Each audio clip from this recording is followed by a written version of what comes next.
कल LOP leader of opposition Shri Rahul Gandhi ने जो रेवलेशंस किए वो एब्सोल्युटली शॉकिंग थे बीजेपी के लिए। उनको नहीं लगा था कि इतने डिटेल में हमारा उस चीज़ पे स्टडी होगी या रिसर्च होगा।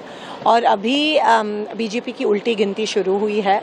आप देख रहे हैं कि जिस तरह से वो बैकफुट पे गए हैं, उनके पास कोई सब्सटैंशियल आर्ग्यूमेंट नहीं रहा है।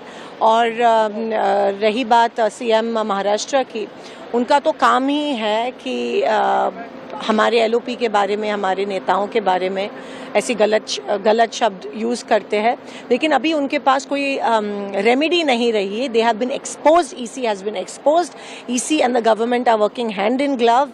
ये भी दिखाई दिया है। और कल के इतने शॉकिंग, उसका पब्लिक में इतना ज़्यादा इम्पैक्ट हुआ है कल की प्रेस कॉन्फ्रेंस का, कि अभी इन लोगों के पैर के नीचे की ज़मीन खिसक रही है। गंभीर मसला है जो राहुल गांधी जी ने कल विस्तार से स्लाइड्स के माध्यम से एक सबूत, एक साक्ष्यों के साथ उन्होंने प्रस्तुत किया। और चुनाव निष्पक्ष नहीं है, ये कोई हमारी कोई भावना नहीं है, बल्कि नीतिगत व्यवस्था और प्रक्रिया के गंभीर त्रुटि को संकेत दिलाती है। जिस तरह से कल उन्होंने जिन बातों को कहा, क्या चुनाव अपने आप में आत्ममंथन करे, वो निष्पक्ष है क्या? पूरी लोकतांत्रिक पद्धति। और दुखद स्थिति यह होती कि सरकार इन चीजों को डिफेंड करती है। सरकार को मैं समझता हूं कि उन्हें शर्म आनी चाहिए, तो गर्व के भाव से दोषारोपण करती है। ये मैंने कहा कि पूरे लोकतंत्र के लिए इतनी घातक है। चुनाव आयोग की विश्वसनीयता, उसकी निष्पक्षता, उसकी स्वतंत्रता पे प्रश्न लगा है।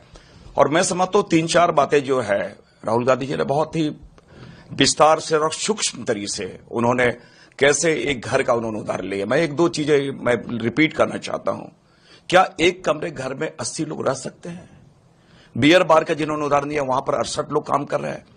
तो चुनाव आयोग को तो इन चीजों को गंभीरता से लेनी चाहिए। और मैं समझता हूं कि उन्होंने आईना दिखलाया है, और आज इसकी विश्वसनीयता न घटे, इसकी क्रेडिबिलिटी बनी रहे, इस पे कार्रवाई होनी चाहिए, ना कि राहुल गांधी पे आरोप लगे। राहुल गांधी जी और पूरी पार्टी और पूरी विरोधी पक्ष जो है वो बार बार कह चुका है कि हमें आप इलेक्ट्रॉनिक डाटा दे दीजिए, हम मिला के देखना चाहते हैं। तो ये पहली बार है वो रिफ्यूज क्यों कर रहे हैं इलेक्ट्रॉनिक डाटा देने से। तो जो डाटा मीडिया में था, जो अपना ऑनलाइन है, उसको जब उठाकर 6 महीने की मेहनत के बाद एक बंदे का डाटा जब मिलाया है, तो आप लाखों की वोट जो है वो डबल बनी हुई है, कोई ड्रेस ही नहीं है, मतलब फेक वोट है। कौन लोग हैं जो वोट डालते हैं? और एक महाराष्ट्र की इलेक्शन में 5 महीने में 50 लाख वोट का बढ़ जाना, और 5 साल में कोई वोट महज 2-3 लाख बढ़ी है।